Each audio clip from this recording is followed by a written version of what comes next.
Sudah berdamai dengan Bunda Teresa.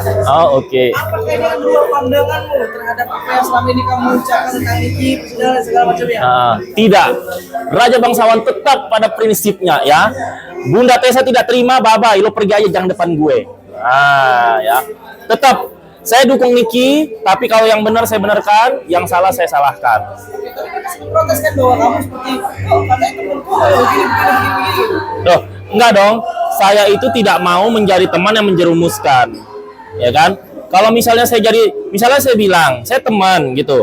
Saya atau kalau bukan teman, tapi saya mendukung Niki, tapi saya bilang, dan Niki lu labrak aja tuh JPU, lu labrak aja itu pengadilan. Woi, JPU sialan, kemana teriak begitu tuh nggak tahu gue, tapi kayak waria-waria gitu kan. Terus, ada yang kasih gini juga. Lah, masa gue suruh sini kita begitu? Nggak sekaliannya gue suruh Bang Fahmi naik aja lo ke atas meja kayak si pengacara halu-halu itu siapa tuh jadi kita boleh jadi teman tapi kita tetap tegak lurus, jangan menjerumuskan teman kita dari awal. Mbak udah denger kan dari 2 bulan lalu sebelum Hotman Paris bilang, saya udah bilang Nikita lu harus sopan ya, ambil hati hakim, ambil hati JPU ya kan, jangan lu huru-hara di situ ya, karena hakim itu dia itu memutuskan keputusan ketok palunya itu selain dia melihat teoritis dan praktek, dia juga memutuskan itu pakai hati, namanya juga manusia gitu kan. Nah tapi huru-hara ini terus terjadi, bahkan sampai Nikita itu nunjuk-nunjuk si JPU ya kan, muka lo operasi aja ya kan, muka lo pakein kosmetik apa begitu. Nah hakim juga dilawan kemarin, jadi sekarang saya udah nggak berani lagi bilang bahwa Nikita itu bisa diringankan.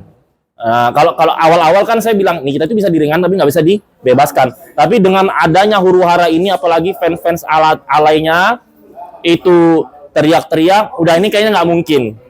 Seperti ada 7 pengacara artis yang kasih tahu saya sama 2 jenderal itu kasih tahu saya berdasarkan asumsi mereka ya kan, kita nggak bisa bilang pasti ya kan, tapi ini asumsi.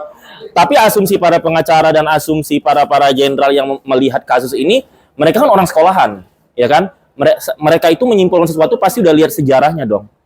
Ini kita bisa jadi diponis 15 tahun, tuntutannya 10 tahun dan ancaman hukumannya 20 tahun ya. Jadi saya dengar dari media 20 tahun, tapi setelah saya total tuh ada 3 pasal itu ternyata 30 tahun. Nah, itu ancamannya. Tuntutannya diperkirakan nanti bisa 15 tahun karena ada huru-hara ini. Nah, ponisnya ya biasa kan kalau nggak 2/3 setengah ya. Nanti menjalaninya ya setengahnya begitu. 3 pasalnya apa sih tadi? ITE, terus pemerasan, TPPU. Gini, kan kamu kan udah ngobrol lagi nih sama Bunda Teresa nih ya kan. Ada nggak kamu kasih gambaran ke dia atau begitu pun sebaliknya, kasih gambaran baiknya begini, kalau kamu baiknya begini. Iya. Ada, kita sering tukar pikiran. Nah, sekarang itu Mbak Teresa agak kecewa sama Doktif. Nah, karena kan selama ini Doktif itu kan mereview gitu. Ternyata produknya itu ditarik. Kalau nggak salah 4 ya. Nah, terus Doktifnya baper, tersinggung. Kemarin dia komen di akun-akun saya nggak tahu di mana, terus ngetik ke saya, cuman saya nggak mau nanggapin lah, namanya masa saya nanggapin mama, saya nggak mau lah gitu kan. Nah, jadi si Mbak Teresa agak kecewa, selama ini dia selalu membela Doktif. Tapi ternyata ada yang ditarik. Nah, Doktif menyanggap kalau itu produknya bukan overclaim, tapi hanya ditarik BPOM. Loh, kita sebagian orang, walaupun kita orang yang tidak mengerti skincare, siapapun yang mendengar produk seseorang itu ditarik, pasti kita langsung asumsinya overclaim atau ada zat berbahaya. Berarti nggak salah dong. Terus kenapa kok bisa ditarik begitu? Kalau ada penjelasan di balik layar atau di balik ini itu, ya udah kita harus ketemu, ya kan? Tapi kan semua masyarakat ketika mendengar oh ini produknya ditarik oleh BPOM, pasti pertama kali ya kan yang ada di otak masyarakat pasti ada zat berbahaya. Benar apa benar? Nah, terus saya nggak nanggapin Doktif gitu ya. Saya juga nggak mau mojokin dia. Cuman saya hanya menjabarkan fakta karena saya nggak ada masalah sama dia gitu.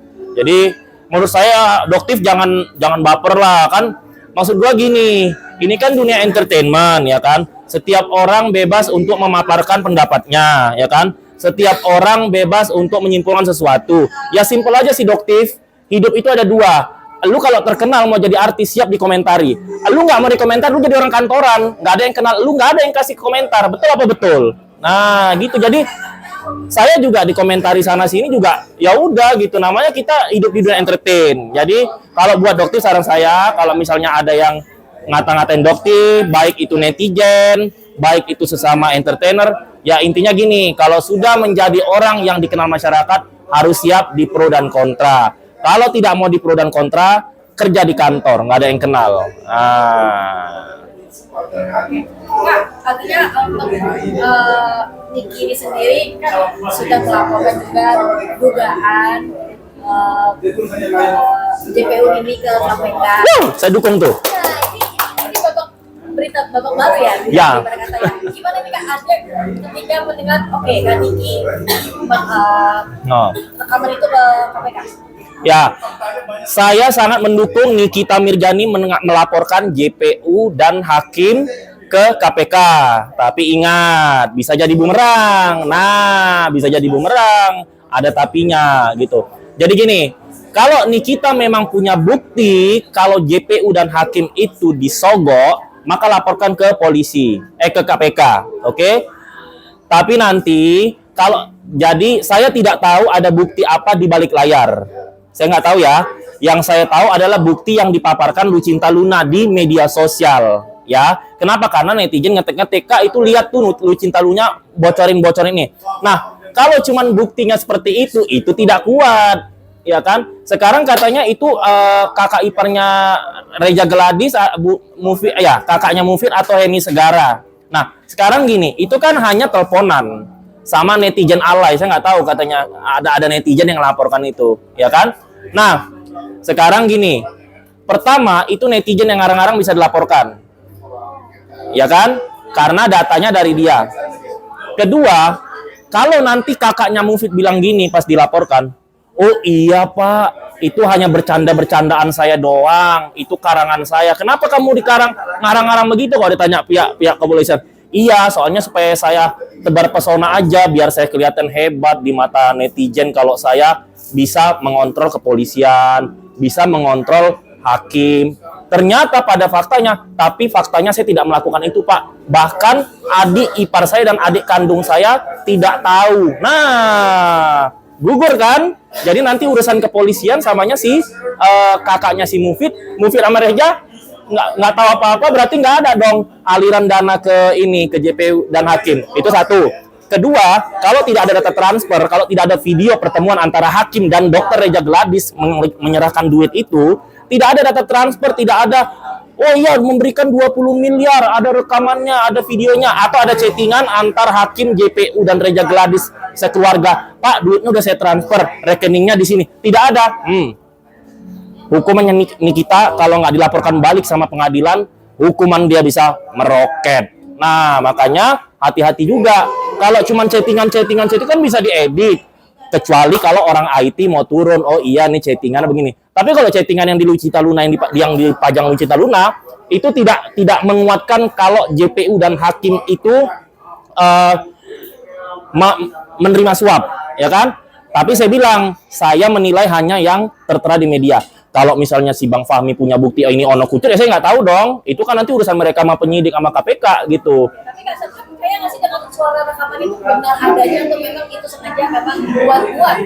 Karena saya tidak tahu suara aslinya kakaknya Mufid, ya bisa jadi bisa benar, bisa enggak begitu. Tapi zaman sekarang kan ada AI juga. Cuman ya kalau Nikita nekat melakukan ini, ya kalau nanti dia dituntut balik sama ini, kalau hakim sama JPU ya nambah lagi, kasusnya sama Bang Rasman juga naik, ya kan? Terus jadi kalau saran saya ke Bang Fahmi, Bang fokus, dari awal kan saya bilang kan Mbak, fokus aja, buktikan nih kita tidak memeras. Udah lu nggak usah kesini gini. Pakai orang demo lagi, katanya bocor lagi, bayarnya 85.000, ya kan? Nasi bungkus 3 bungkus sudah habis gitu. Nah itu kan apalagi JPI dikatain Sister Hong, ya kan? Kurang mirip sih, cuman mirip di mata doang kali ya gitu.